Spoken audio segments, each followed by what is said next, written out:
Muy buenos días y muy agradecido por esta acogida.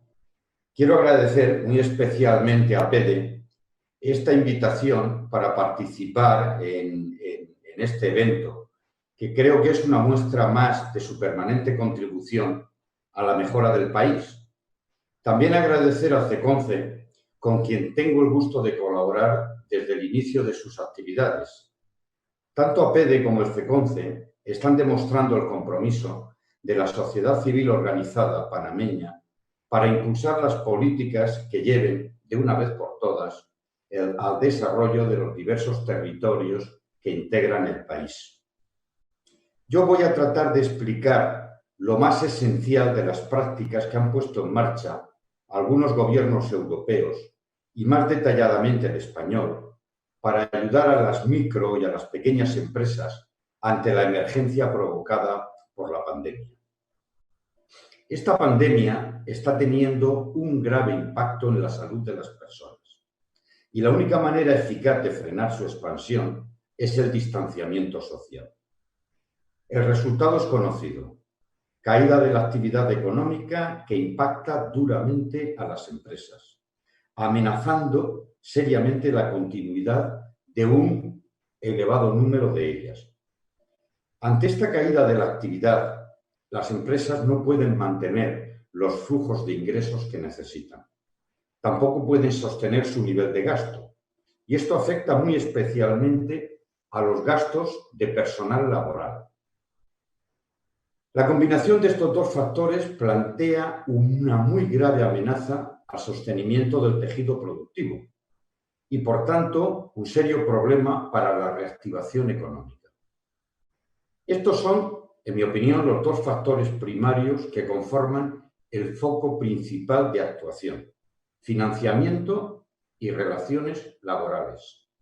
La actuación en estos dos focos requiere que los gobiernos tomen medidas adaptadas a una realidad cambiante, con agilidad y con eficacia, lo que obliga a la administración pública a mejorar su eficiencia y a simplificar sus procedimientos, rompiendo inercias que llevan a prácticas ineficientes ante una situación de emergencia sin precedentes que hay que gestionar hoy.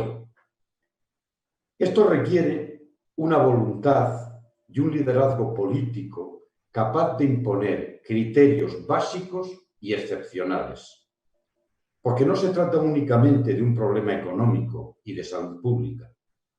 La propagación del coronavirus está teniendo efectos devastadores a nivel humano, lo que plantea un problema moral de primer orden a los gobiernos y a todos y a cada uno de los agentes económicos y sociales. Es hora de repetirnos cada mañana lo que Terencio nos dijo hace más de 2000 años. Soy un hombre y nada humano me es ajeno. El problema es de todos y es grave. Es un problema de todo el país, pero no afecta a todos por igual. En el ámbito empresarial son las micro, medianas y pequeñas empresas las que especialmente están soportando costos que no pueden sobrellevar. Y nadie es responsable de lo que está sucediendo. Por lo que en una sociedad como la nuestra, en una sociedad humana, no está justificado que una parte de la misma tenga que soportar costos mayores que otras partes de esta misma sociedad. La situación de riesgo a la que estamos abocados afecta a todo el país. Es un riesgo país. Abordarlo implica costos y estos costos han de mutualizarse. Es inevitable que exista tensión entre las demandas de las empresas en el sentido de flexibilizar la estabilidad laboral y las de los trabajadores que tratan de evitarlo y quieren mantener las rentas del trabajo. Las medidas adoptadas por los países se asientan en la búsqueda de soluciones provisionales para asegurar que ambos bienes sean preservados de la forma más equitativa posible. reposando parte del peso de las medidas en el Tesoro Público, como son las ayudas que provienen de las distintas formas de aseguramiento contra el desempleo, las moratorias, las reducciones de impuestos y similares. Es el Gobierno quien tiene la responsabilidad de asegurar, por tanto, un diálogo social entre representantes de empresas, de trabajadores, con representantes de la sociedad civil organizada, con el fin de consensuar medidas que frenen la destrucción de empresas y de empleo y que creen las condiciones de reactivación de la economía, ejerciendo un auténtico liderazgo político que trasciende las tradicionales limitaciones propias de los tiempos de normalidad, marcando ahora las pautas de conducta y convivencia colectiva. Y los agentes sociales tienen que comprender la excepcionalidad de la situación y lo que ésta les exige. Flexibilidad y aceptación de este liderazgo político. La expansión del virus ha provocado un shock económico sin precedentes en la economía de todos los países. También en la de Panamá. Más del 27% de las MIPYMES han cerrado el negocio. Más del 40% han suspendido contratos laborales, mientras que el 15% ha disminuido la jornada laboral. Para las que han suspendido los contratos laborales, se presenta un panorama difícilmente abordable en el muy corto plazo. ¿Con qué recursos abordarán el pago de los salarios de los trabajadores que se reincorporen? Y en el caso contrario, ¿con qué recursos pagarán la liquidación de los que no puedan reincorporarse? Las MIPYMES panameñas se han quedado sin financiamiento para pagar a sus trabajadores, a sus proveedores y para seguir comprando insumos que les permitan mantener su actividad, sin fondos para mantener su capital de trabajo. Además, la mayoría de las microempresas son incapaces de conseguir el financiamiento necesario para alcanzar sus objetivos, ya que el solicitante del préstamo carece de garantías. Los créditos facilitados por la banca privada a las microempresas, es importante fijarnos en esto, han disminuido en Panamá en el último año. Y en el mismo periodo, los concedidos a empresas grandes han aumentado. La era post-COVID-19 traerá para la micro, pequeña y mediana empresa falta de capacidad de pago, de liquidez y carencia de capital y de capacidad de ahorro a raíz de la utilización de ingresos para la subsistencia durante la cuarentena. El acceso al financiamiento es crucial para el crecimiento de las MIPYMES y se hace más necesario en estos tiempos de reactivación post-COVID-19. Esta es la realidad. No podemos mirar a otro lado si no se resuelve eficientemente.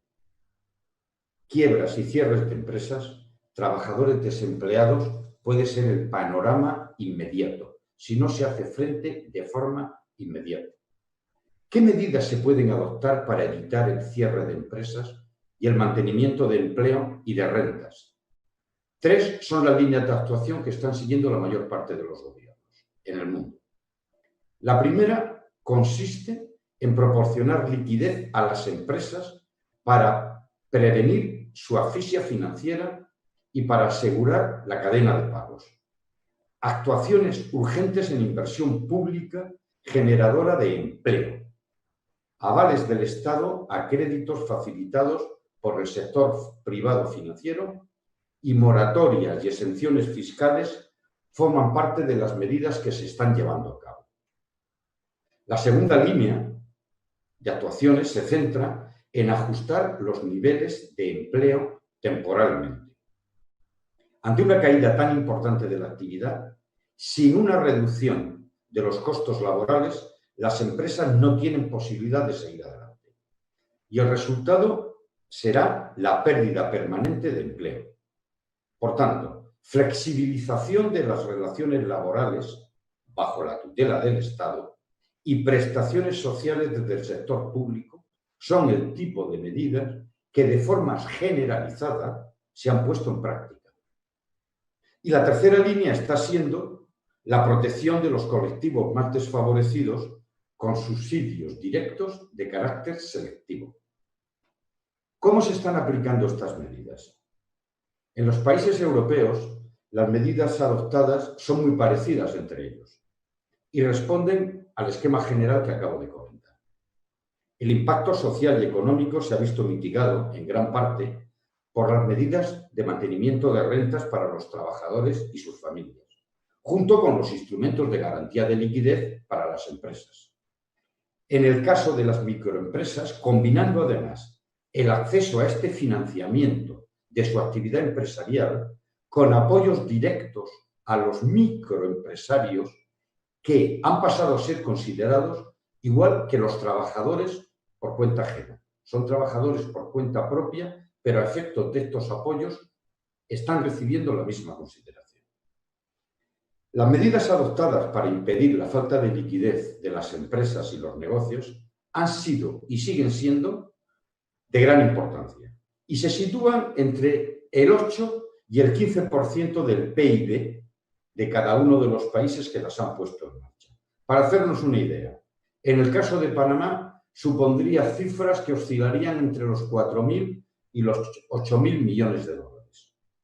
El objetivo es el de mejorar la capacidad de las empresas para acceder a préstamos del sector financiero privado con la garantía del Estado. En España, por ejemplo, el Gobierno aprobó una línea de 100.000 millones de euros, en tanto que en Italia ha sido de 200.000 y en Francia de 300.000 millones.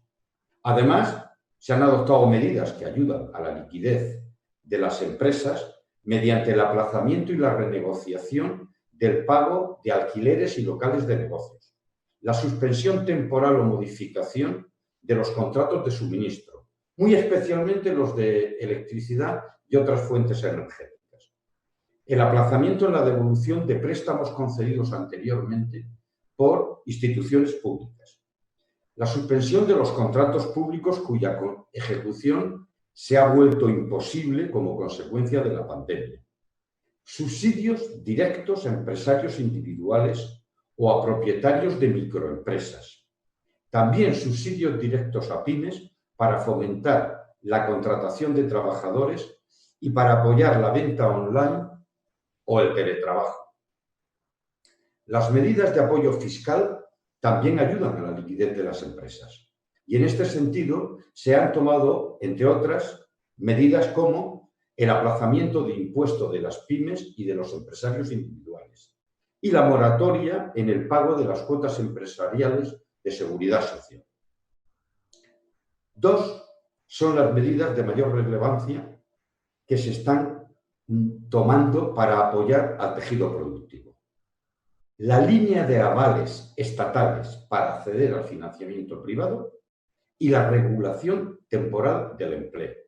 Y en ellas me voy a detener.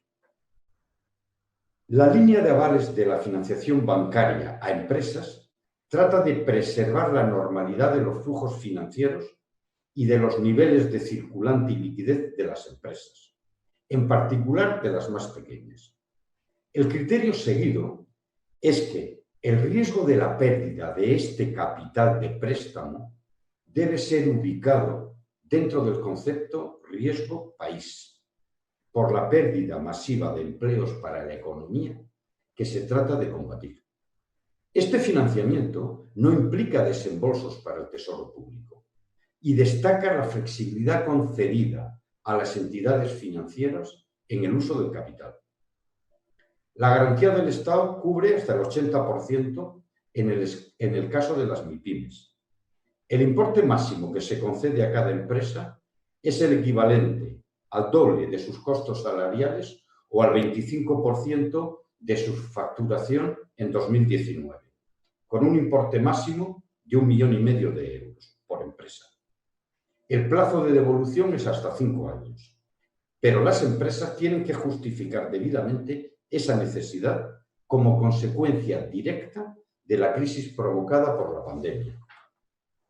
La entidad financiera decide sobre la concesión de la financiación al cliente de acuerdo con sus procedimientos internos y con sus políticas de riesgos.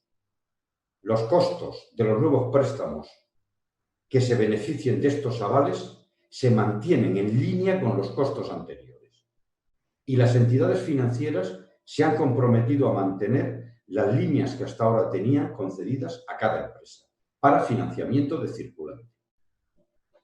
Evitar la pérdida permanente de empleo y, al tiempo, el cierre de las empresas es la otra gran línea de actuación, que además afecta directamente a la tesorería y al financiamiento de las empresas, porque tiene que ver con los costos salariales.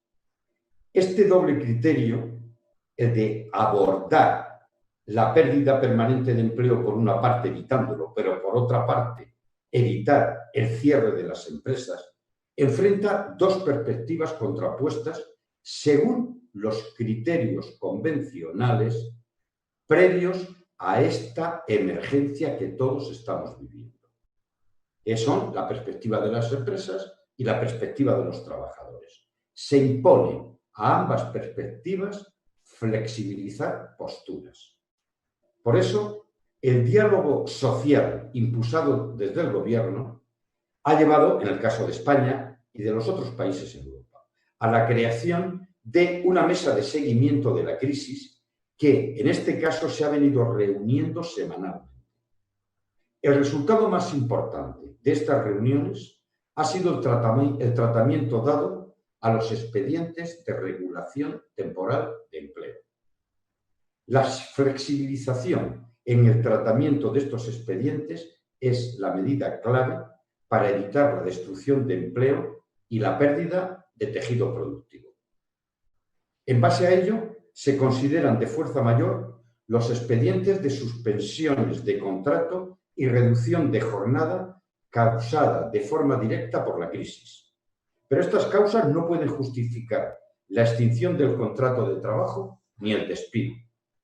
Además, se exonera el 100% de la aportación empresarial de las cuotas de seguridad social a las empresas con menos de 50 trabajadores y el 75% a las que tienen 50 o más trabajadores, con el compromiso de que la empresa mantenga el empleo durante 6 meses desde la fecha posterior a la reanudación normal de la actividad. En todos estos expedientes, los trabajadores tienen derecho a la prestación por desempleo, aunque no cumplan el requisito de cotización previa que se exigía anteriormente. Y este tipo de prestación también incluye a los pequeños empresarios individuales. Ciertamente, estas medidas suponen un desembolso elevado para el Tesoro Público. ¿Cuál es el impacto en el tejido productivo? En el caso de España, lo quiero mostrar como ejemplo para que vean de qué orden de magnitud pueden darse las cosas. Lo vemos en el cuadro siguiente. Como se ve, los servicios de hostelería y restauración representan la mayor parte, seguidos por comercio, educación y ocio. Y dentro de cada actividad, las que se han visto más intensamente afectadas son la hostelería, la restauración y los servicios turísticos, seguido por las actividades de ocio y las de reparación de vehículos. También es necesario considerar que hay colectivos en una situación más débil a los que estas medidas ayudan poco. Criterios de justicia y solidaridad, de mantenimiento de la paz social y también económicos, de mantenimiento de la demanda interna, plantean la necesidad de medidas adicionales que también contribuyen a la mejora de la situación económica del país. Amortiguar el impacto de la crisis sobre los colectivos más vulnerables es el objetivo de este tipo de medidas que consisten en prestaciones y subsidios extraordinarios. Así, se han establecido moratorias en el pago de hipotecas, alquileres y créditos. También ayudas para el pago de alquiler y garantía en la continuidad de suministros básicos como electricidad, agua potable y teléfono. Todas las medidas que se adopten en una situación de emergencia tienen que ser, primero, de aplicación inmediata. Segundo, flexibles y rápidamente ajustables, porque la realidad cambia deprisa y de forma difícilmente previsible. Y tercero, eficaces, porque en estas situaciones los fallos de ejecución tienen consecuencias graves. Esto pone en tensión todas las capacidades del sector público y hace que las pautas de comportamiento y los procedimientos habituales no sirvan, anulando la mejor de las voluntades políticas. La mejora de la eficiencia de las administraciones públicas y la simplificación de procedimientos son, por ello, también medidas a las que dar una importancia primordial, ya que sin ellas se puede invalidar el efecto práctico que se busca con las medidas anteriores. Y entre estas medidas de eficiencia de la administración pública destaco las siguientes: suspensión de los plazos administrativos en procedimientos tributarios, en subsidios y ayudas públicas, y también para que un deudor en estado de insolvencia solicite la declaración de concurso de acreedores. Se han agilizado también los trámites para que las personas jurídicas de derecho privado adapten su actividad a las actuales circunstancias, introduciendo flexibilidad para el desarrollo de las reuniones de órganos de gobierno, formulación de cuentas, celebración de juntas de accionistas o plazos de presentación de documentos registrales. También se ha dado autorización de transferencias de crédito entre secciones presupuestarias en los presupuestos generales del Estado, con el fin de poder atender necesidades urgentes. Y en el ámbito judicial se han puesto en marcha sistemas de identificación y firma digital y sistemas de gestión procesal para permitir el teletrabajo, medidas procesales para evitar confusiones en el cómputo de plazos y para hacer frente al previsible incremento de procesos concursales de insolvencia. Por último, no menos importante, se han reforzado los mecanismos de control y sanción para evitar comportamientos fraudulentos en la percepción de las prestaciones, regulándose las sanciones y estableciéndose una responsabilidad empresarial que implica la devolución por parte de la empresa de las prestaciones indebidamente percibidas por sus trabajadores. Hay un sector económico de especial importancia tanto en España como en Panamá, el turístico. En la medida en que se trata de un sector de importancia creciente para la economía panameña y en la que los flujos turísticos están y van a seguir estando muy condicionados por la evolución de la pandemia, creo que conviene que les explique la forma en concreta en que acá se está abordando. Desde luego, el sector del turismo sufrió inmediatamente las consecuencias del parón de la actividad. Por eso, las primeras medidas que adoptó el Gobierno de apoyo a la liquidez empresarial estuvieron destinadas al sector turístico, con una línea específica de avales del Estado por un importe de 200 millones de euros. Además, se ampliaron inmediatamente las bonificaciones de cotizaciones de seguridad social para trabajadores y empresas del sector y también de comercio y hostelería vinculados al turismo. Un periodo de moratoria de 12 meses para las operaciones financieras con garantía hipotecaria de microempresarios y empresas cuyo inmueble está destinado a actividades turísticas, incluidos los alojamientos. Y la prestación extraordinaria por cese temporal de actividad consistente en el 70% de los ingresos promedio de los últimos 12 meses, que ha beneficiado a 260.000 empresarios individuales y microempresas turísticas. Con el objeto de sobrevivir al impacto que ha tenido esta paralización y de que el sector turístico salga reforzado y más preparado para afrontar los retos futuros, se ha aprobado un plan de impulso al sector turístico post-COVID-19. Las medidas del plan se articulan en torno a 5 grandes pilares: recuperar la confianza en un destino seguro, medidas para la reactivación del sector, medidas para la mejora de la competitividad, mejora del modelo de conocimiento e información del sector y un conjunto de acciones de marketing y de promoción internacional. El primer pilar del plan persigue que el público recupere la confianza en un destino turístico seguro y contiene la elaboración de guías para la reducción del contagio, medidas de adaptación al transporte público, la creación de un distintivo especial y un programa piloto para crear corredores turísticos seguros. El segundo pilar, que es el que cuenta con mayor dotación económica, 3.300 millones de euros, contiene medidas específicamente adaptadas a las características del sector, pero que son, en general, las comunes al resto de sectores de la economía. El tercer pilar tiene como objetivo la mejora de la competitividad de las empresas del sector. Tiene una dotación presupuestaria de 859 millones de euros y contempla el financiamiento a empresas con planes y proyectos individuales para mejorar su capacidad competitiva en actuaciones relacionadas con la sostenibilidad, la innovación, la digitalización y la internacionalización. El cuarto pilar del plan tiene el objetivo de crear un nuevo observatorio de información e inteligencia de mercados. Y por último, el quinto pilar contempla actuaciones de marketing y promoción y está dotado con 38 millones de euros.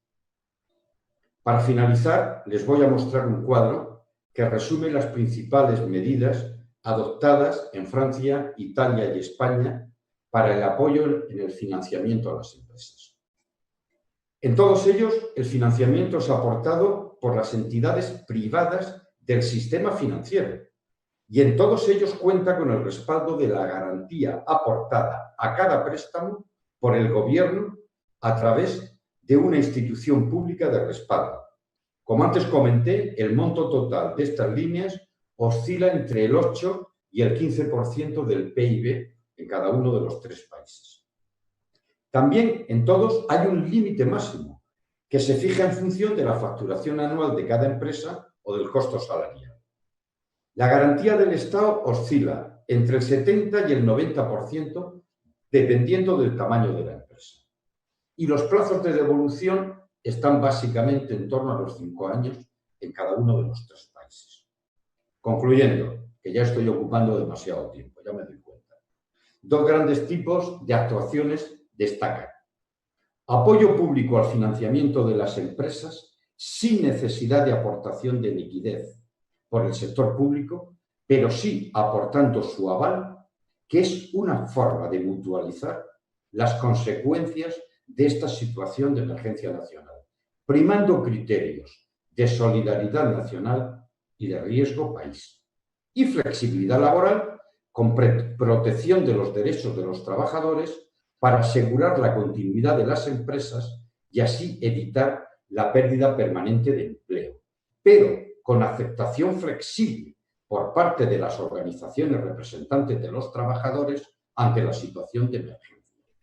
Ambas líneas de actuación con el fin de garantizar entre todos el sostenimiento del tejido productivo y la recuperación de la actividad económica.